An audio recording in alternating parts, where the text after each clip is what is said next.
एक महीने भारतीय जनता पार्टी को प्राप्त हो रहा है। पूरे प्रदेश के अंदर बिजनौर, सहारनपुर, शामली, मुजफ्फरनगर, मेरठ, बुलंदशहर, गाजियाबाद, हापुड़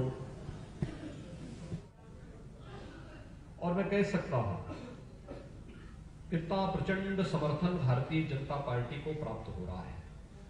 पूरे प्रदेश के अंदर बिजनौर, सहारनपुर, शामली, मुजफ्फरनगर, मेरठ, बुलंदशहर, गाजियाबाद, हापुड़, अलीगढ़, हाथरस, मथुरा, आगरा, इन सभी जनपदों में मुझे जाने का अवसर प्राप्त हुआ है। मैं स्वयं भी 15 जनवरी को गोरखपुर से उस दिन यहां से दोपहर के बाद मुझे दिल्ली जाना था, इसलिए मैं निकला था और आज फिर गोरखपुर आया हूं। इस दौरान या तो दिल्ली की बैठक में था और ज्यादा समय क्षेत्र में प्रचार में था। आप कल्पना नहीं करेंगे, चुनाव आयोग ने चुनावी सभाओं को सीमित रखा है और चुनाव को सीमित रखने के बाद उन्होंने चुनावी सभा में एक सीमित संख्या उपस्थित होने के लिए कहा। लेकिन लोग चुनावी सभा में भले ही जगह की कमी के कारण नहीं उपस्थित हो पा रहे, लेकिन सड़कों पर उनका उत्साह देखते हुए बनता है। दूसरा, आप उस समय देख रहे होंगे मीडिया लगातार जिन क्षेत्रों में प्रथम और द्वितीय चरण के चुनाव हैं वहां पर जाकर के जब पूछती है, मीडिया के रिपोर्टर जाकर के लोगों से पूछते हैं आखिर क्यों बीजेपी को वोट देना चाहते हैं। आप पश्चिमी उत्तर प्रदेश में चले जाइए, प्रथम और द्वितीय चरण में वहां पर केवल एक मुद्दा है और मुद्दा है सुरक्षा का। आप गोरखपुर में रहते हैं, गोरखपुर में आप लोगों ने लंबे समय तक मेरे साथ में सड़कों पर रहकर संघर्ष किया था सुरक्षा के मुद्दे को लेकर के। लेकिन पश्चिमी उत्तर प्रदेश की स्थिति क्या थी? बेटियां स्कूल नहीं जा पाती थी,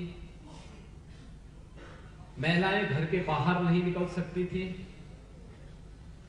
व्यापारी अपना प्रतिष्ठान नहीं खोल सकता था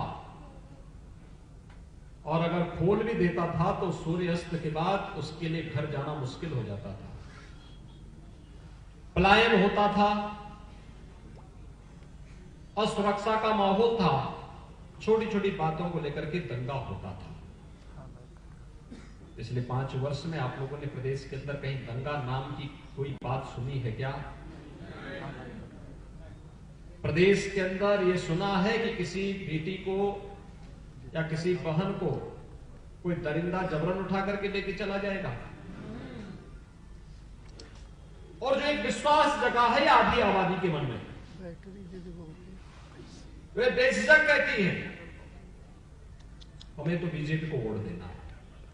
लोग पूछते क्यों देना है, और कहते हैं साहब यही तो राम राज्य है, इस सुरक्षा का वातावरण ही राम राज्य है। हमें सुरक्षा मिल गई, हमारी बेटियां सुरक्षित हो गई, इससे ज्यादा और क्या चाहिए? हम सुरक्षित हैं तो स्वयं कुछ भी करने की सामर्थ्य रखते हैं। ये आधी आबादी का कहना है। गरीब की कोई जाति नहीं होती है। ये जाति जाति की जो बात करते हैं ना, ये वे लोग करते हैं जिनको जब अवसर मिलता है केवल अपने परिवार के लिए करते हैं। अपने परिवार के बाहर उनका दृष्टिकोण होता ही नहीं है। गरीब गरीब होता है और आप प्रदेश के किसी भी गरीब से पूछिए, पिछली सरकार में क्या होता था। धर्मेंद्र जी यहां आंकड़े गिना रहे थे मकान का। समाजवादी पार्टी की सरकार थी, प्रदेश उत्तर प्रदेश में 18,000 मकान स्वीकृत हुए थे, केवल 18,000। कितना? ये मिले नहीं थे, फाइलों में स्वीकृत हो गए थे, किसी को मिला नहीं था। और अकेले गोरखपुर महानगर में कितने गरीबों को मकान मिला है? 32,000 नाम से उनको मकान मिला है, एक एक गरीब को मकान मिला है। क्या उसकी जाति देख करके मकान दिया गया? नहीं। वो पात्रता प्रधानमंत्री मोदी जी ने और भारतीय जनता पार्टी की डबल इंजन की सरकार ने एक पात्रता की सीमा तय की थी हर गरीब को। उसमें दलित भी है, वंचित भी है, पिछड़ा भी है, सामान्य जाति का भी है। पात्रता की श्रेणी में आने वाला हर गरीब उस योजना का लाभार्थी होगा। और उस लाभार्थी में अकेले गोरखपुर महानगर में सूची है। उन गरीबों के साथ बातचीत करके हम उससे पूछ सकते हैं कि क्या तुम्हारी जाति देख करके मकान दिया गया? उससे पूछा जा सकता है क्या तुमसे इसके बदले कुछ लिया गया था? क्या तुम्हारी कहीं से सिफारिश करने की आवश्यकता पड़ी थी क्या? कभी नहीं। प्रदेश के अंदर अगर ये आंकड़े में बताओ, ये तो मैंने केवल गोरखपुर महानगर की बात कही, अभी पिपराइच, चोरी चोरा, पीपीगंज, सहजनवा, बांसगांव, बड़हलगंज, गोला, उनवल, इन कस्बों में जो मकान दिए गए वो अलग है और ग्रामीण क्षेत्र में अलग है। अगर इस संख्या को हम आपके सामने रखेंगे तो इस संख्या 1 लाख से ऊपर जाएगी। 1 लाख से भी गरीबों को ऊँची करेगी।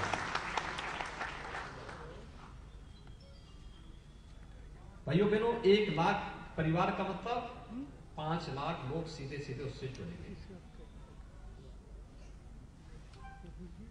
चेहरा देख करके नहीं, उसकी गरीबी से उसको उभार करके उसको आर्थिक स्वावलंबन की ओर अग्रसर करने के लिए ये आवास उपलब्ध कराई गई है। एक एक योजना हर व्यक्ति के स्वावलंबन का आधार बनती है। याद करिए लोकसभा चुनाव के दौरान जब मुझ पे 3 दिन का बैन लगा था, तब मैं अयोध्या गया था। अयोध्या के एक अनुसूचित जाति के परिवार ने मुझे अपने घर में आमंत्रित किया था।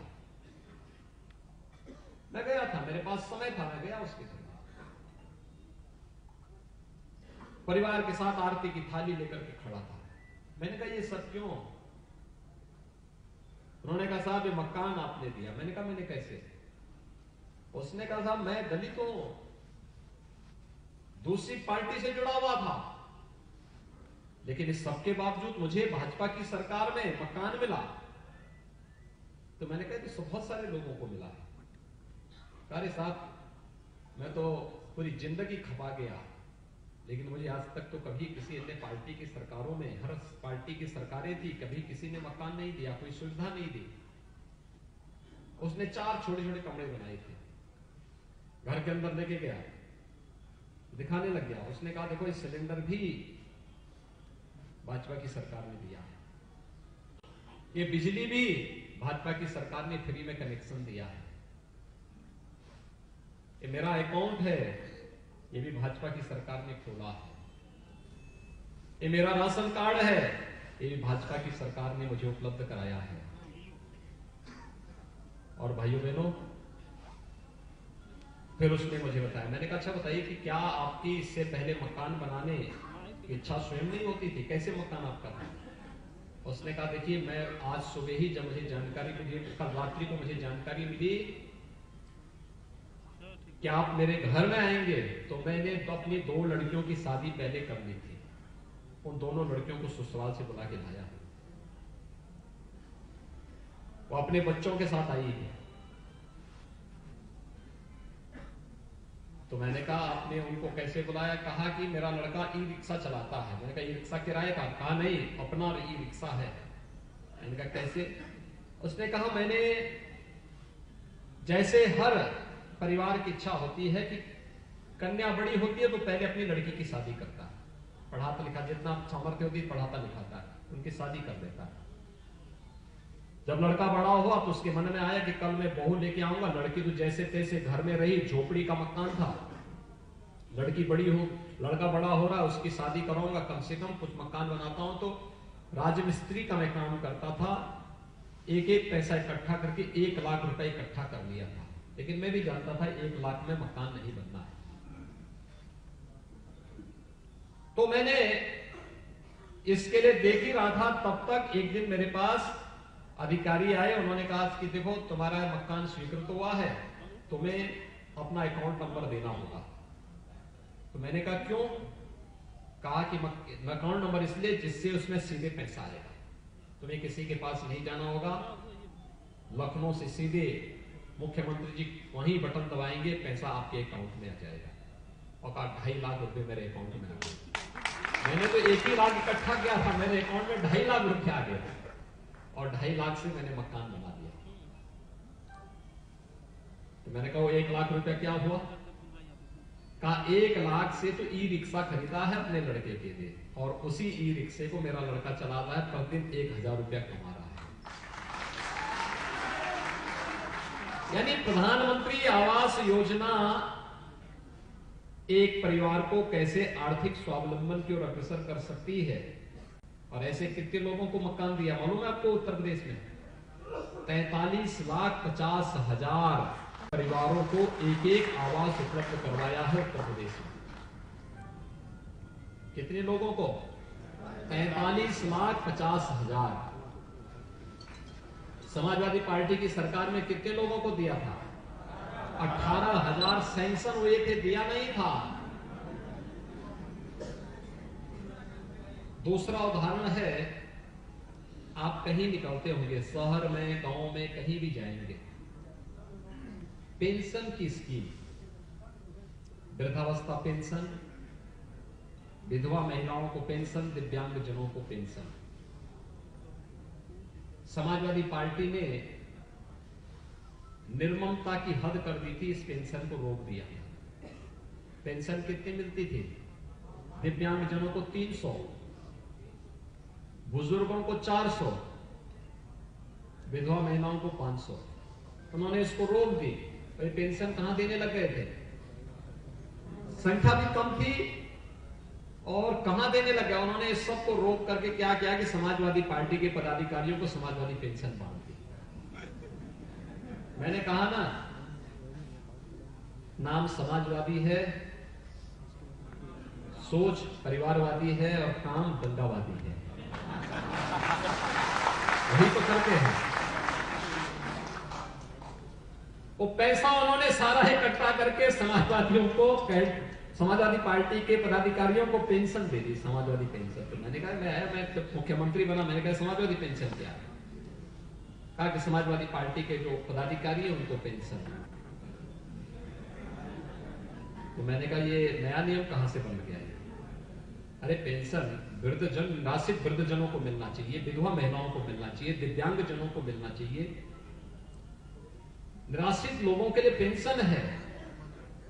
पेंशन छठे छिटाए गुंडों के लिए पेंशन नहीं होती, सरकार का पैसा नहीं होता है। बंद करो इसको। और मैंने कैंप लगवाए, हमारे सभी विधायकों ने, पदाधिकारियों ने हर विकास खंड स्तर पर कैंप लगवाए। वर्तमान में 1 करोड़ लोगों को, 1 करोड़ ऐसे परिवार हैं, वृद्धजन हैं, विधवा महिलाएं हैं और दिव्यांगजन हैं, जिन्हें 12,000 रुपए सालाना हम पेंशन की सुविधा दे रहे हैं। कितना? 12,000 रुपए पेंशन की सुविधा। तीसरा, याद करिए 2016 दिसंबर में और जनवरी में 17 में, जनवरी 17 में 2 जनवरी को प्रधानमंत्री मोदी जी की रैली थी लखनऊ में, और रैली के बाद मैं सीधे गोरखपुर आया था। गोरखपुर के बाद मैं कुशीनगर गया था। कुशीनगर क्यों गया था? मैं मुसहर जाति के लोग भूख से मर रहे थे, सरकार समाजवादी पार्टी की थी। मैं वहां गया था और मैंने वहां देखा था, उन परिवारों के हालचाल देखे थे। घर में एक भी दाना अन्न का नहीं था। मैंने कहा राशन कार्ड का साफ नहीं है। 2003 से लेके 2008 के बीच में मैंने उनके लिए आंदोलन एक किया था, जिसमें उन सभी परिवारों के लिए राशन कार्ड बनवाए थे। कुशीनगर मेरे संसदीय क्षेत्र में नहीं पड़ता था, लेकिन चूंकि समाज का वह हिस्सा है और समाज के एक जागरूक नागरिक होने के नाते हमारा दायित्व बनता है कि कोई भूख से न मरे, तो मैं गया था। तो मैंने कहा भी मैं तो 10 साल पहले आपका राशन कार्ड बनवाने के लिए आया था, तब क्या हो, तब उसके बाद क्या। उन्होंने कहा साहब समाजवादी पार्टी की सरकार आई, इन्होंने सारा राशन कार्ड हमारा निरस्त करके ये भी सब सपा की पदाधिकारियों को दे दिया। खैर मैंने कुछ कार्यकर्ताओं से कहा, मैंने कहा राशन रूसन ला करके दो इन लोगों को, बेचारे गरीब से भूख से मर रहे हैं। भाइयों बहनों, जब 2017 में मार्च 17 में मुझे मुख्यमंत्री बनाया गया तो मैंने राशन कार्डों की जांच करवाई थी। 40 लाख राशन कार्ड फर्जी थे जिसके नाम पर खाद्यान्न दिया जाता था, लेकिन उस गरीब को नहीं मिलता था। और आज प्रदेश के अंदर 15 करोड़ गरीबों को हम डबल इंजन की सरकार डबल डोज फ्री राशन की सुविधा उपलब्ध करवा रहे हैं। 15 करोड़ लोगों को पूरे प्रदेश में। शौचालय, इंसेफ्लाइटिस से क्यों मौतें होती थी? आपसे ज्यादा कौन परिचित है इंसेफ्लाइटिस की बीमारी से? हर साल गोरखपुर, देवरिया, कुशीनगर, महाराजगंज, बस्ती, संत कबीर नगर, सिद्धार्थनगर जनपदों में 2000-3000 मौतें प्रतिवर्ष होती थी अकेले मस्तिष्क ज्वर से। और हम लोगों को आंदोलन करना पड़ता था सरकार की संवेदनहीनता पर। मेडिकल कॉलेज से लेकर के कमिश्नरी तक, मेडिकल कॉलेज से लेकर के कलेक्ट्रेट तक पद यात्राएं निकालनी पड़ती थी, महीनों महीनों धरना प्रदर्शन करना पड़ता था। दवा की बात तो दूर, बिजली भी नहीं देते थे। पिछले 5 साल से बिजली मिल रही है ना? सपा की सरकार के समय बिजली मिलती थी? बसपा की सरकार के समय बिजली आती थी? वे तो अंधेरे में रहने की आदी हैं, तो बिजली देंगे क्यों? उनका सारा काम अंधेरे में होता है, तो बिजली कैसे देंगे? लेकिन अब तो बिजली मिलती है ना। दूसरा, इंसेफ्लाइटिस का भी कहीं अता पता है क्या? अब एकदम समाप्त। कैसे समाप्त हुआ? हमने हॉस्पिटल भी ठीक की, उपचार की भी व्यवस्था ठीक की, लेकिन स्वच्छ भारत मिशन ने हर परिवार को शौचालय दे दिया, हर घर तक जल पहुंचाया। स्वच्छ भारत मिशन ने स्वच्छता के प्रति व्यापक जागरूकता का कार्यक्रम पहुंचाया। परिणाम सामने है। जो बीमारी 50 वर्षों में समाप्त नहीं हो पाई, उस बीमारी को 5 वर्ष में स्वाहा कर दिया। परिणाम है ना? क्या ये सपा बसपा वाले भी कभी इंसेफ्लाइटिस में बोलते थे क्या? और सर्वाधिक बच्चे कौन मरते थे मालूम है आपको? अनुसूचित जाति और अल्पसंख्यक समाज से जुड़े हुए बच्चे थे। सवाल जाति का नहीं, सवाल इस समाज का वो बच्चा था। क्षति समाज की थी, लेकिन क्योंकि वो बच्चा वोटर नहीं था, इसलिए उसके बारे में सोचते भी नहीं थे। उनकी सोच नहीं थी। और भाइयों बहनों, मैं इसीलिए कह रहा हूं, जब सोच ईमानदार न हो तो काम कमदार कैसे होगा? आज जो भाजपा एक एक बच्चा चिल्ला रहा है, एक एक माता बहन चिल्ला रही है, एक एक बेटी चिल्ला रही है, एक एक नौजवान चिल्ला रहा है